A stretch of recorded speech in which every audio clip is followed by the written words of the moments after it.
Could Turkey be on the verge of joining a major new alliance? The recent visit by President Erdoğan to Riyadh has fueled speculation that Ankara may be preparing to join the Mutual Defence Pact recently signed by Saudi Arabia and Pakistan. Although it might seem like a surprising idea, it's not perhaps as unrealistic as it first appears. While there are certainly substantial obstacles, it could offer distinct advantages for all three countries. More broadly, if it did happen, the implications would be huge. It would raise profound questions about the future security of Europe, the Middle East, and South Asia. So, could Turkey really be about to join the Pact? And what, in fact, would it all mean? Hello and welcome, I'm James Ker-Lindsay, and here I take an informed look at international relations, conflict and security. Alliances, whether formal organisations like NATO or defence pacts between individual countries, have always been a central feature of international relations. Facing uncertainty, competition and shifting power balances, states have often tried to protect themselves by working with like-minded partners. However, these arrangements are rarely fixed. They often evolve and sometimes dissolve in response to changing threats and opportunities. Meanwhile, new formations often emerge when existing arrangements fail or new challenges arise. The September 2025 defence agreement between Saudi Arabia and Pakistan is a good case in point. Having built a close relationship over many decades, they've now cemented these ties by announcing that any aggression against one of them would be treated as an attack on both. But while the pact is certainly highly significant, uniting two of the most influential countries in the Muslim world, it could soon become even more important. Following revelations from Pakistan's defence minister that the three countries have held year-long talks over a deal, the high-profile visit by the Turkish president to Saudi Arabia has raised prospects that Turkey could soon join them in what some are already calling an Islamic NATO. Before examining Turkey's potential role in such an alliance, it's worth taking a step back to understand how the Defence Pact came about and what it means. Although a recent development, the agreement, in fact, has a long history. Since its formation 80 years ago, Pakistan has developed strong political, military and financial ties with Saudi Arabia in a relationship that served them both extremely well. With a large professional military and extensive combat experience, Pakistan has become a vital security partner to the Saudis, offering the kingdom's armed forces training, expertise and even personnel.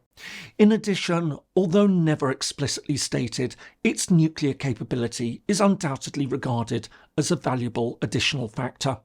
Likewise, Saudi Arabia has also been an important friend to Pakistan, providing financial support, energy supplies and diplomatic backing, especially during difficult economic or political times. But while all this provides the context for the pact, the agreement has been driven by various regional and international developments affecting both countries. For its part, Saudi Arabia has faced a growing range of security challenges. As well as new regional rivalries and proxy conflicts, it's also been worried about the long-term reliability of external security guarantees, particularly from the United States.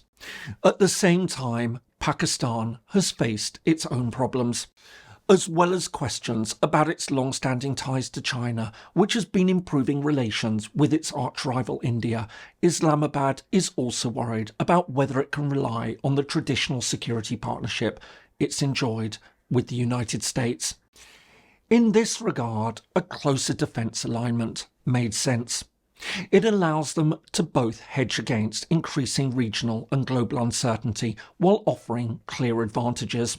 It provides Saudi Arabia with a valuable security guarantee from a major military and nuclear actor, while giving Pakistan a powerful partner in the broader Muslim world that has significant economic and political influence in the West and beyond.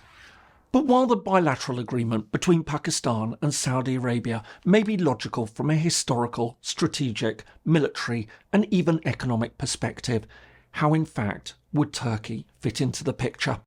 To understand this, we need to look back at its long and complex relationship with both countries, as well as to the wider Middle East and Muslim world.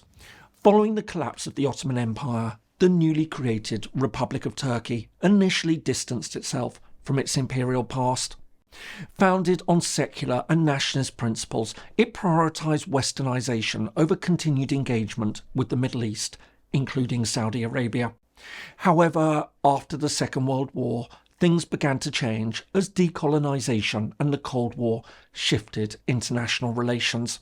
Having been amongst the first countries to recognise Pakistan, Turkey cemented its relationship with Islamabad in 1955 when the two countries became founding members at the Central Treaty Organisation, a Western-backed effort to contain Soviet influence in the Middle East. But while the organisation eventually dissolved and Turkey instead focused on NATO, it nevertheless kept its close ties to Pakistan. In the end, the key turning point came at the turn of the millennium when Recep Tayyip Erdoğan rose to power in Turkey. Hailing from religious roots, he fundamentally reshaped Turkish foreign policy. Although the country remained in NATO, Turkey has steadily built its ties to the Islamic world and expanded its influence in the Middle East. And while relations with Saudi Arabia have often been strained, not least of all over the brutal murder of a Saudi journalist in 2018, in recent years Ankara has been looking to rebuild its ties to Riyadh. And it's all this that sparked talk of Turkey joining the Defence Pact. Aside from reinforcing Erdoğan's long-held wish to be a central player in the Muslim world, it would also bring tangible economic and political benefits. For example, as Turkey's defence industry grows, the alliance could open up important new markets and expand training and technological cooperation. But even taking all this into account, is such an alliance really feasible, let alone desirable? For a start, it could be argued that the three countries are natural partners. Like Turkey, albeit in different ways, Saudi Arabia and Pakistan have maintained close ties to the West. And yet, like Turkey under Erdoğan, they've also seen themselves as key actors in the broader Islamic world. Pakistan is the world's second most popular Muslim majority state after Indonesia. Meanwhile, Saudi Arabia is not only home to Islam, but also its oil wealth has given it significant international influence. If Turkey were to join such a pact, the implications would inevitably be huge. Demographically, the alliance would bring together three large and influential Muslim countries. Militarily, their combined capabilities would be substantial, encompassing large standing forces, advanced weapons systems, growing defence industrial bases, and, in the case of Pakistan, nuclear weapons. Politically and diplomatically, it would also mark a fundamental alignment amongst leading powers in the Muslim world, thus enhancing their collective weight in global affairs. Finally, it would also offer potential economic benefits. As well as linking major energy producers, key transit routes and sizable markets, it would create opportunities for deeper cooperation beyond the military sphere. And it's for all these reasons that proponents argue that a broader defence pact could enhance regional stability by promoting coordination, deterrence and crisis management. Finally, they argue that given their strong ties to the West, such a powerful new security arrangement at the heart of the Muslim world would not necessarily be seen by their partners as inherently threatening. I hope you're finding this useful. If so, please do give it a like and don't forget to subscribe if you haven't already. Thanks so much, and now back to the video. But while there may indeed be a strong rationale for such an alliance, there are also clear obstacles and risks. For a start, it remains uncertain whether it will in fact actually happen. Turkey's relationship with Saudi Arabia has been complex and at times strained, with differences over regional issues, leadership ambitions and ideology. There are also potential divergences over specific issues such as relations with Israel. Turkey's increasingly confrontational stance contrasts with Saudi Arabia's more cautious, pragmatic approach. Any defence pact would have to navigate these differences very carefully, especially given the potential effects on other bilateral relationships.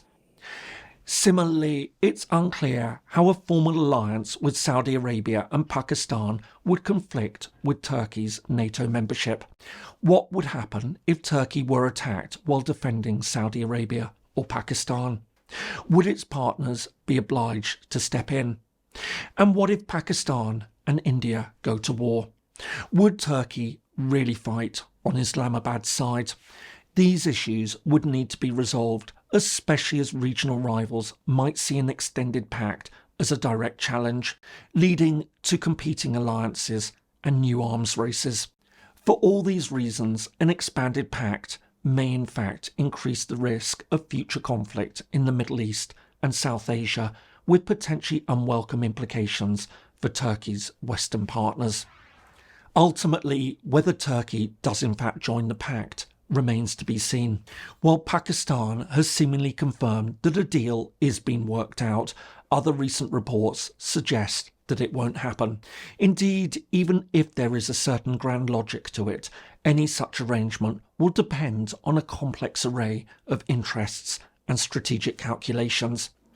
But even if it doesn't happen, the fact that it's been seriously discussed tells us something important about the changing nature of international relations.